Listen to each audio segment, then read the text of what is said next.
روایت کو ابن حجر مکی شافعی نے الصواعق المحرقہ میں نقل کیا ہے. سنیں سید عالم صلی اللہ علیہ وسلم کیا ارشاد فرماتے ہیں. آپ ارشاد فرماتے ہیں کہ میں اور میرے اہل بیت جنت کا ایک درخت، جنت کا ایک درخت ہے جس کی شاخیں دنیا میں موجود ہیں. اللہ اکبر، اللہ اکبر. جن کی شاخیں دنیا میں موجود ہیں. ارے جو اس شاخ کو تھام لے گا وہ رب کی راہ کو بھی پا لے گا.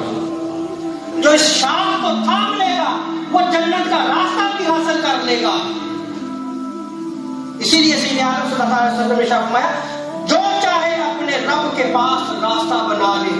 میں نے واضح کر دیا ہے کہ اہل بیت جنت کا درخت ہے، ان کی شاخیں جو ہے وہ اس دنیا میں